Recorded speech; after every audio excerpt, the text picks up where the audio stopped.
যৌক্তিক কাজ সম্পাদন করার জন্য কতগুলো বিশেষ চিহ্ন বা সিম্বল ব্যবহৃত হয়। এই সিম্বল বা চিহ্নগুলোকে অপারেটর বলা হয়। যেমন ধরো এইখানে যেমন a প্লাস বি, এটাকে বলা হয় গুণ। গুণ করার জন্য স্টার চিহ্ন ব্যবহার করা হয়। তো এই ক্ষেত্রে প্লাস আর যে গুণ চিহ্নটা আছে স্টার, এটা হলো অপারেটর, এগুলাকে অপারেটর বলে। ভাগ চিহ্ন হলো একটা অপারেটর। এ বি এইটা হলো অপারেন্ট, এ বি এগুলো হলো অপারেন্ট। এখানে চলক হিসেবে আছে বা এখানে কোনো ভ্যালু থাকতে পারে, এগুলো হলো অপারেন্ট। 5 হলো ধ্রুবক, আর পুরাটা বলা হচ্ছে এক্সপ্রেশন। আচ্ছা, তো সি ভাষায় অনেক ধরনের অপারেটর আছে। একটা হলো অ্যারিথমেটিক অপারেটর, যোগ বিয়োগ গুণ ভাগ, তারপরে পার্সেন্টেজ, এগুলো বের করার জন্য। তারপর আছে রিলেশনাল অপারেটর, তারপরে আছে লজিক্যাল অপারেটর, তারপরে আছে assignment operator, bitwise operator, conditional operator. Conditional অপারেটরটা মজা। তো কন্ডিশনাল অপারেটরটা কিরকম, এরকম বুঝায়। ঠিক আছে, ধরো এরকম লিখলাম জেড অ্যাসাইন 10 20-এর থেকে বড় কিনা হইলে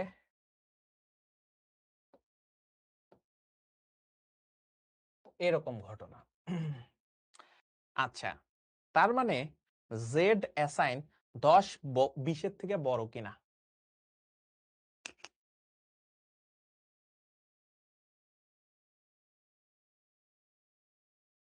ঠিক আছে, এই ঘটনা। এখন তুমি আমার একটা জিনিস বলো তো ভাইয়া, যে এই ঘটনা এটা হবে ট্রু আর এইটা ফলস হইলে, ঠিক আছে, ফলস হইলে 10 20-এর থেকে কি কখনো বড় হইতে পারে? হইতে পারে না। তার মানে এটা কি ফলস।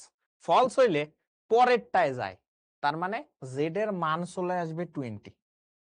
এইটাই হলো তোমার কন্ডিশনাল অপারেটরের খেলা। ঠিক আছে, বুঝতে পারছি? এক্সপেরিয়েন্স যখন হয়েছে তখন তার ফলাফল হয় সত্য, নয়তো মিথ্যা হবে। এই হলো খেলা। এছাড়া কন্ডিশনাল স্টেটমেন্ট আরো কয়েকটা ইউজ করতে পারি। সেটা হলো যে ইফ স্টেটমেন্ট ইউজ করতে পারি, ইফ এলস ইউজ করতে পারি, এলস ইফ ইউজ করতে পারি, সুইচ স্টেটমেন্ট ইউজ করতে পারি। এগুলোর কাজ কি? কন্ডিশন অনেক সময় চেক করতে পারি না যে তুমি ভালো নাকি খারাপ।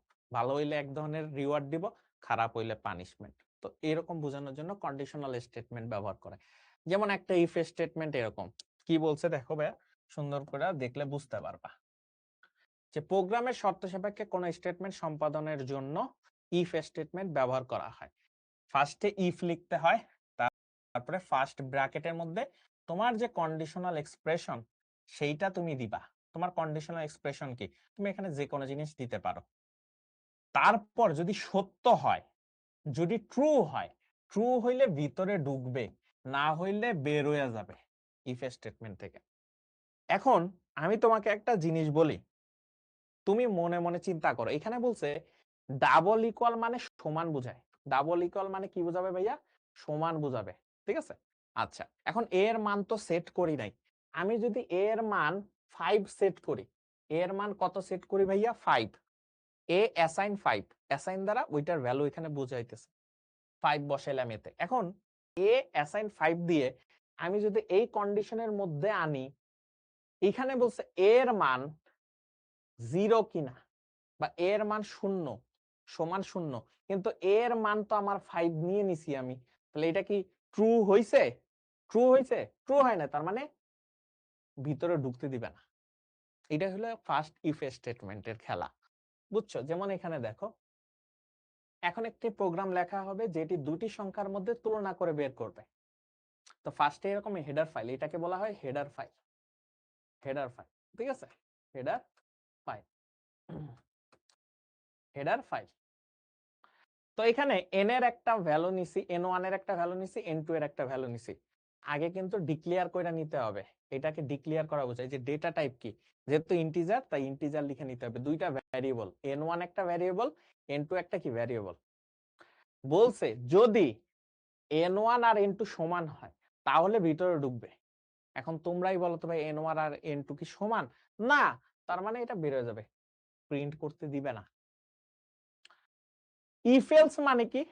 ইফ এলস মানে হলো কি, এইটা যদি ট্রু না হয়, ট্রু যদি এটা না হয় তাহলে ডাইরেক্ট এলসে ঢুকে যাবে, ডাইরেক্ট এলসে ঢুকে যাবে।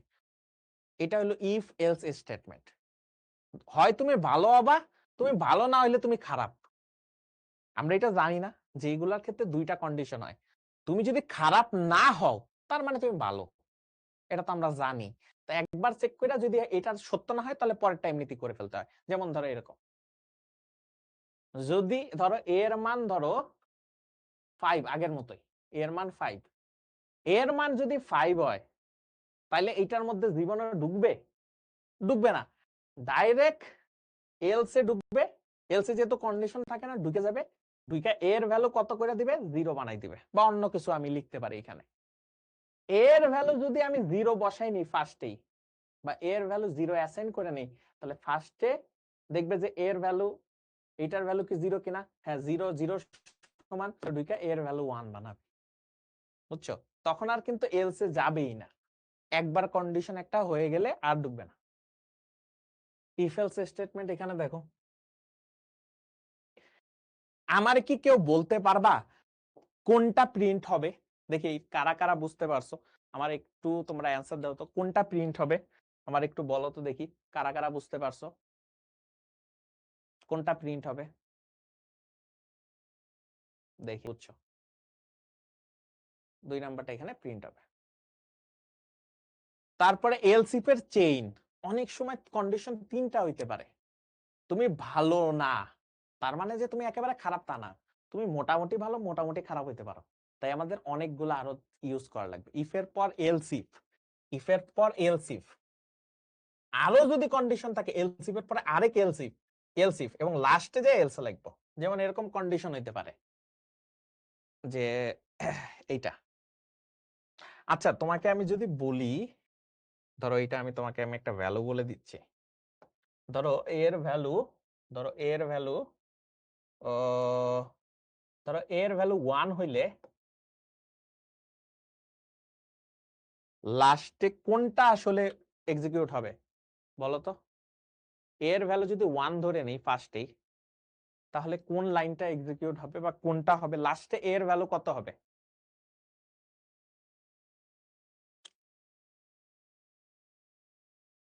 আচ্ছা আমি যদি বলে দেই স্কোর 60, স্কোর যদি 60 বলে দেই, তাহলে কোনটা প্রিন্ট হবে বলতো? বা কোনটা প্রিন্ট হবে বলতো? ঠিক আছে, কোনটা প্রিন্ট হবে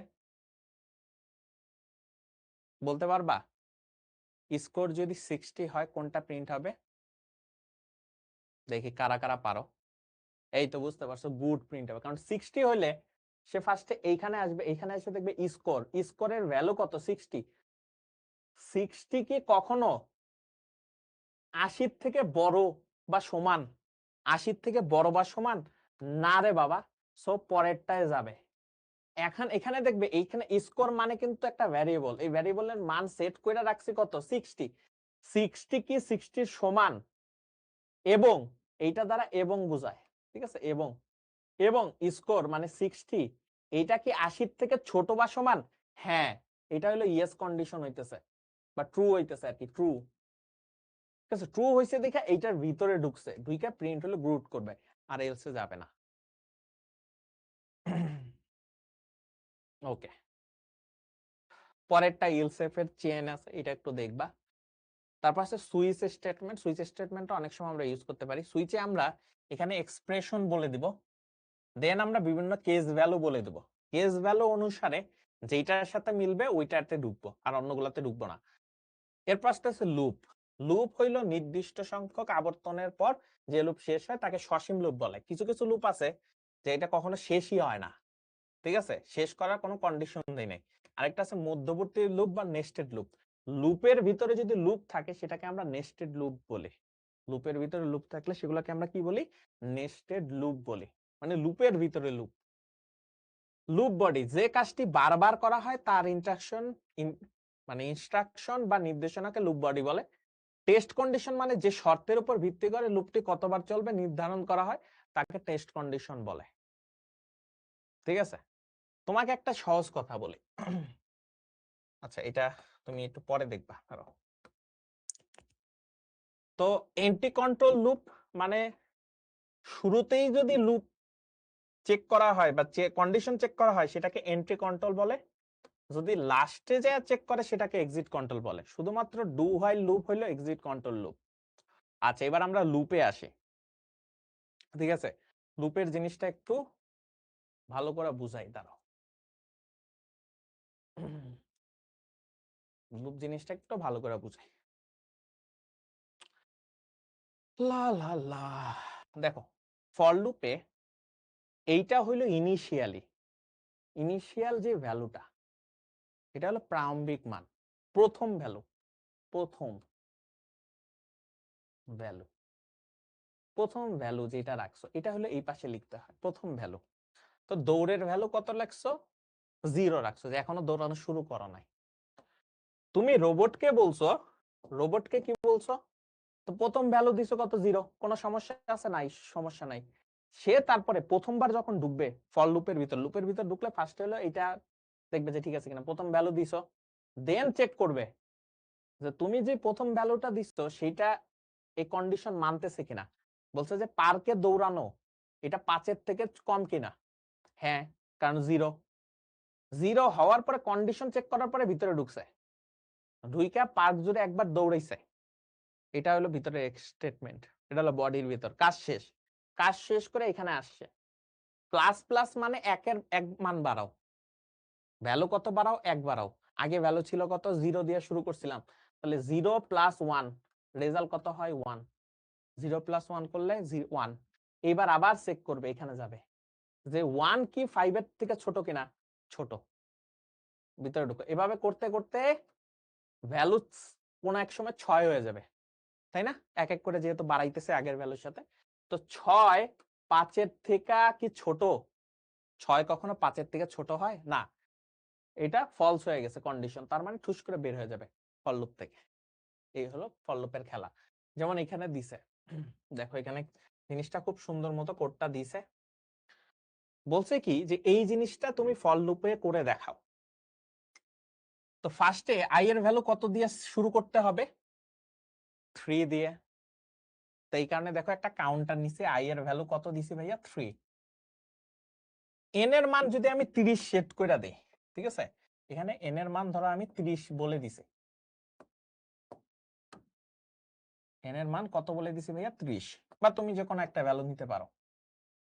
তো এন এর মান যখন 30 বলে দিছি, 30 বলার পরে এটা 30 এর আগ পর্যন্ত চলবে, তাই লিখছে আই এর ভ্যালু যতক্ষণ পর্যন্ত না 30 এর ছোট বা 30 এর সমান হয় চলতে থাকবে। 3 আর 4 7-এর মধ্যবর্তী ব্যবধান 4, 7 আর 11-এর মধ্যবর্তী ব্যবধানও 4, তার মানে 4 4 করে বাড়তেছে, এটাও আমরা মাথায় রাখছি। তাহলে দেখো এস হলো সামেশন, কোন একটা ভ্যালু কোথাও রাখতেছি যোগ করে। তো ভিতরে যখন ঢুকবে, ভিতরে ঢুকলে এস এর মান কি করতেছি আমরা? আগের যে এস এর মান আছে তার সাথে আই এর মান আই ইন্টু আই করতেছি। আই ইন্টু আই মানে কি? 3 ইন্টু 3 মানে কি? 3 স্কোয়ার না? 3 ইন্টু 3 মানে 3 স্কোয়ার, তার মানে এস এর মান যখন 3 স্কোয়ার, তো জিনিসটা কেমনে হচ্ছে আমি তোমাকে বুঝাই।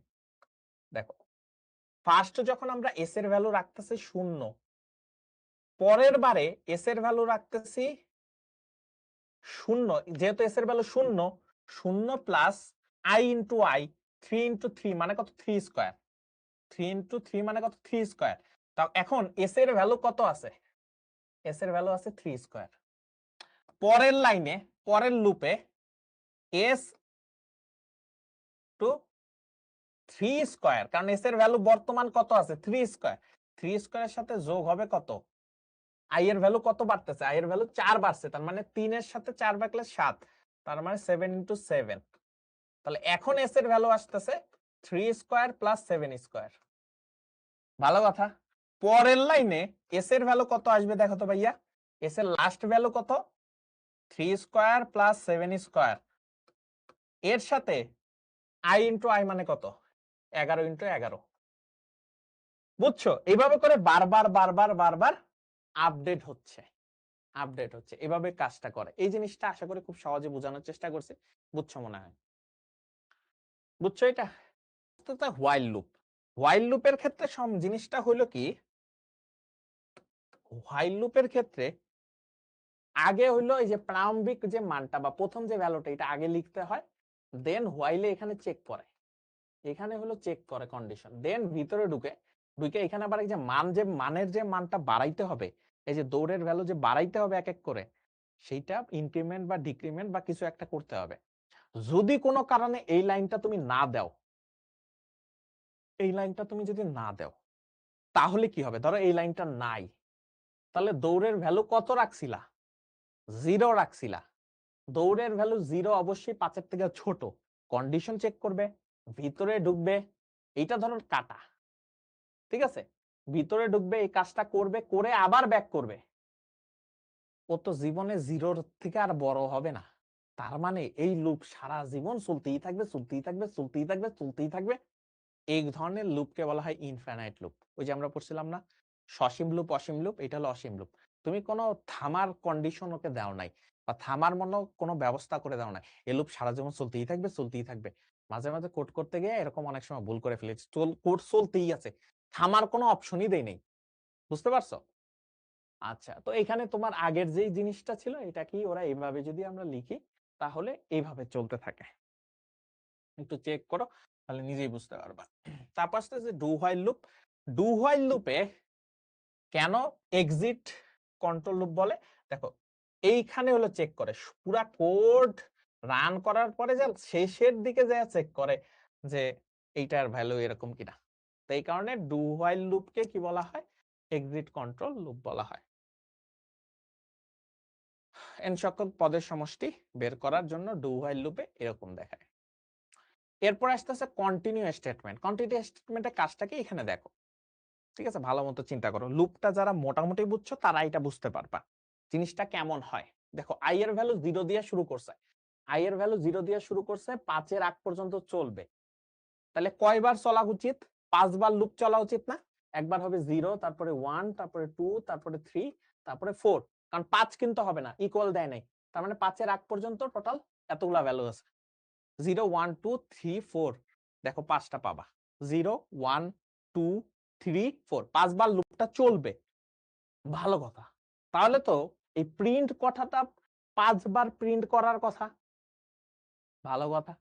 কিন্তু সমস্যাটা হলো, এইটা হলো ধরো 0, এস এর ভ্যালু যখন 0, সরি, আই এর ভ্যালু যখন 0 তখন এটা প্রিন্ট হয়, আই এর ভ্যালু যখন 1 হয় এটা প্রিন্ট হয়, আই এর ভ্যালু যখন 2 এটা প্রিন্ট হয়, আই এর ভ্যালু যখন 3 তখন যা সুন্দরবন প্রিন্ট হয়, আই এর ভ্যালু যখন 4, আই এর ভ্যালু যখন 4 তখন আবার পুরোটা প্রিন্ট হয়। তাহলে কি ঝামেলা হইলো? ঝামেলাটা হইলো এখানে হইছে, আই এর ভ্যালু যখন 3 হইছে, ধরো আই এর ভ্যালু 3 এখানে যোগ হওয়ার পরে আই এর ভ্যালু 3 হইছে, 3 হওয়ার পরে লুপটা তো নিচের দিকে এক্সিকিউট হইতে থাকবে। তো ফার্স্টে সুন্দরবন প্রিন্ট করছে, এই যে প্রিন্ট কথাটা লিখছে, সুন্দরবন শুধু প্রিন্ট করছে, প্রিন্ট করার পরে পরের লাইনে গেছে, পরের লাইনে যাওয়ার পরেই এখানে দেখছে আই এর ভ্যালু যদি 3 এর সমান হয়, কন্ডিশন দিয়েছে আই এর ভ্যালু 3 এর সমান হলে এই লুপে আই এর ভ্যালু 3 এর সমান, যখনই 3 এর সমান তার মানে কি ভিতরে ঢুকবে। কন্টিনিউ লেখা থাকলে, লুপের ভিতর কন্টিনিউ লেখা থাকলে সে আর নিচে যাইতে দেয় না, সে এইখান থেকে আবার এখানে পাঠাই দিছে। সো এই যে কথাটা, এইটা আর প্রিন্ট করতে দেয় নাই, ঠুস করে উপরে পাঠাই দিছে। এই কারণে দেখবা চান যখন আই এর ভ্যালু 3 হইছে, এই আই এর ভ্যালু 3 এর সময় শুধুমাত্র সুন্দরবন পর্যন্ত প্রিন্ট হইছে, এই সুন্দরবন এই যে ম্যানগ্রোভ ফরেস্ট, এই কথাটা প্রিন্ট হতে দেয় নাই। পরের বারে যখন আই এর ভ্যালু 4 হয়ে গেছে, এক যেহেতু বাড়ছে, তখন আর এই কন্ডিশন তো হয় না, তা ঢুকে না, এখানে আসছে, বাকি লাইনটা পূর্ণ হয়েছে। এই হলো কন্টিনিউ স্টেটমেন্টের কাজ। কোন জিনিস যদি আর নিচে না যেতে দাও তখন এরকম করতে পারো। আরেকটা আছে ব্রেক। ব্রেক দিলে ভাই আর নিচেই যাবে না, পুরো লুপ থেকে বের হয়ে যায়। দেখো আগের মতোই, দেখো কি লিখছে, এটা হলো আই এর ভ্যালু যখন 0 ছিল, এটা হলো আই এর ভ্যালু যখন 1 ছিল, এটা হলো আই এর ভ্যালু যখন 2 ছিল, এইটা হলো আই এর ভ্যালু যখন 3 ছিল। এখন আই এর ভ্যালু যখন 3, ধরো আই এর ভ্যালু 3 হওয়া অবস্থায় সে এইখানে আসছে, এটা প্রিন্ট করছে, এইখানে এসে দেখে আই এর ভ্যালু 3 সমান হলে কোন একটা কন্ডিশন মিলতেছে, মিলার কারণে ভিতরে ঢুকছে, ভিতরে ঢুকে দেখে যে ব্রেক নামে একটা কিওয়ার্ড এখানে ইউজ করে ফেলছে। ব্রেক হওয়ার পরে সে আর কিচ্ছু দেখবে না, সে ডিরেক্ট ফর লুপ থেকেই বের হয়ে গেছে। আর যে 4 নাম্বার যে কন্ডিশন বা 4 আই এর ভ্যালু যে 4 হওয়ার কথা সেটাও ওইতে দেয় নাই, সে এইখান থেকে ঠুস করে ফর লুপ থেকেই বের করাই দিছে, ফর লুপ থেকেই বের করে দিছে। তার মানে ব্রেক ইউজ করলে এই লুপ থেকে বের হয়ে যাওয়া যায়। তারপর আছে গোটো স্টেটমেন্ট। গোটো স্টেটমেন্টকেও আমরা লুপের মতো ইউজ করতে পারি। এইখানে এই জিনিসটা দেখো, তো গোটোর ক্ষেত্রে এরকম তুমি আলাদা আলাদা ইউজ করে রাখতে পারো। যেমন এখানে যখন বলছে যে এক্স পার্সেন্টেজ, সরি এটা পার্সেন্টেজ না, এটা হলো মডুলা, সরি এটাকে মডুলা বলা হয়, মডুলা, ঠিক আছে, মডুলা অপারেটর। মডুলা হলো ভাগশেষের জন্য ব্যবহার করে, সরি এটা হলো মডুলা অপারেটর। কি অপারেটর ভাইয়া? মডুলা অপারেটর। কি অপারেটর? মডুলা অপারেটর। এই মডুলা অপারেটর কিসের জন্য ব্যবহার করে? ভাগশেষের জন্য। তো এক্স কে যদি 2 দিয়ে ভাগ করে ভাগশেষটা 0 সমান হয়, আমরা জানি ইভেন মানে কি? জোর, তাই না? এটা আমরা লিখে দেখি তাহলে বুঝবা। ইভেন মানে জোর, এইটা মানে বিজোর, ঠিক আছে? তো এটা হলো মডুলা অপারেটর, মডুলা, মনে রাখবা ভাগশেষের জন্য ব্যবহার করে ভাগশেষ। আমরা জানি জোরকে ভাগ করলে 2 দ্বারা ভাগ করলে ভাগশেষ কত হয়? সবসময় 0 হয়। তো যদি ভাগশেষ 0 হয় তাহলে আমরা গো টু ইভেনে যাব। তো এখান থেকে সে ডাইরেক্ট নিয়ে যায় এখানে। তো ইভেনের জন্য কি লিখে রাখছি? ইভেনে ডাইরেক্ট নিয়ে আসবে, এখানে কি প্রিন্ট করতে বলছে সেটা প্রিন্ট করে দেব। তো গো টুর ক্ষেত্রে এভাবে ঠুস করে আরেক জায়গায় নিয়ে যাওয়া যায়। তো গো টু স্টেটমেন্ট এখানে আসছে, এটা দেখে নিতে পারো। তারপর আসতেছে ফাংশন। বিভিন্ন টাইপের আমরা চাইলে ফাংশন ইউজ করতে পারি, ঠিক আছে? বিভিন্ন টাইপের আমরা কি করতে পারি? ফাংশন ইউজ করতে পারি। ফাংশন আমরা ইউজ করি, ঠিক আছে? ফাংশন মানে হলো যখন কোনো একটি নির্দিষ্ট কাজ সম্পাদনের জন্য কতগুলো স্টেটমেন্ট কোন নামে একটি ব্লকের মধ্যে রাখা হয় তাকে ফাংশন বলা হয়। তো ফাংশন কেন ইউজ করি? কোড সংক্ষিপ্ত করে, ডিবাগিং সহজ হয়, পুনরাবৃত্তিমূলক কাজ ফাংশনের মাধ্যমে সহজে করা যায়, একই ফাংশনকে ভিন্ন ভিন্ন ইনপুট দিয়ে রান করানো যায়, কঠিন সমস্যা সহজে সমাধান করা যায়। ইউজার ডিফাইন ফাংশন, তুমি নিজেও ফাংশন ইউজ করতে পারবা। যেমন আমি তোমাকে বলি, আমরা প্রিন্টএফ নামে একটা ফাংশন ইউজ করছি না, বারবার বলছি। তো এই প্রিন্টএফ ফাংশন মানে কি? আউটপুট দেখায়, আউটপুট দেখায়, আউটপুট দেখায়, আউটপুট দেখায়। এখন এইটা যে একটা ফাংশন, এখন এইটা কেন আউটপুট দেখায়? এটা কেন আউটপুট দেখায়? এইটা শুধুমাত্র তুমি ইউজ করো, বাট প্রিন্টএফ ফাংশনটা যে আউটপুট দেখাবে তার মতো ব্যবস্থা অলরেডি করে রাখা হয়েছে, করে রাখা হয়েছে। এটা কোথায় রাখা হয়েছে? হেডার ফাইলে। হেডার ফাইলে সবকিছু আছে। তাই প্রিন্টএফ যেই হেডার ফাইলে রাখা আছে, ওই হেডার ফাইল যদি তুমি আগে না লিখো তাইলে বা ইনক্লুড না করো, তাহলে কিন্তু এই ফাংশন আর কাজই করবে না। ঠিক আছে, বুঝতে পারছি? ওকে, তো হেডার ফাইল হলো বিভিন্ন ফাংশন তৈরি করে দেওয়া থাকে। এই ফাংশনগুলো ব্যবহার করার জন্য হেডার ফাইলটি প্রোগ্রামে কি করতে হয়? অন্তর্ভুক্ত করতে হয়। এখানে দেখবা যে ইনক্লুড সামথিং লিখতে হয়, ঠিক আছে? এছাড়া বিভিন্ন ধরনের লাইব্রেরি ফাংশন আছে যেগুলো বিল্ট ইন অবস্থায় আছে, মানে তোমার কষ্ট যাতে না হয় তাই ও নিজেই বানায় রাখছে। এরকম এই যে মেইন ফাংশন, স্ক্যানএফ ফাংশন, পাওয়ার ফাংশন, এরকম আরো অনেক ফাংশন আছে। এক একটা ফাংশনে এক একটা কাজ আছে। তো এই কাজগুলা তোমার যাতে করা না লাগে এবং অলরেডি সবাই জানে যে এই কাজগুলো বারবার করা লাগবে, তো এই ফাংশনটাকে কেমনে বানাইতে হবে ও নিজে বানায় রাখছে। সংখ্যাবাচক ফাংশন এখানে আছে, স্ট্রিং ফাংশন আছে। ওকে, তার মানে অনেক জিনিস কিন্তু আমরা মানে এখানে ফাংশনের চিন্তা ভাবনা করছি। তো এগুলো আসলে একেবারে যে সহজ জিনিসটা এমন না, যেহেতু আমাদের একাডেমিক ক্লাস না, সো আমাদের একটু তাড়াতাড়ি পড়ানো লাগতেছে। আমরা একাডেমিক ক্লাসে এগুলা 2-3টা ক্লাসে মানে 2-3টা লেকচারে শেষ করি, ঠিক আছে? বাট এগুলা বোঝানোটা এখন একটু টাফ হয়ে যাচ্ছে সবকিছু মিলে। ঠিক আছে, তোমরা এগুলা নিজেরা একটু ঘাটাঘাটি করতে পারো, লাইনে অনেক রিসোর্স আছে, সেখান থেকেও তোমরা জিনিসপাতি ওগুলা কি করতে পারো, একটু সাজায় গুছায় লিখতে পারো, ঠিক আছে? বুঝতে পারছি। এই পুরোটাই অঙ্ক না, পুরোটাই অঙ্ক না, না তো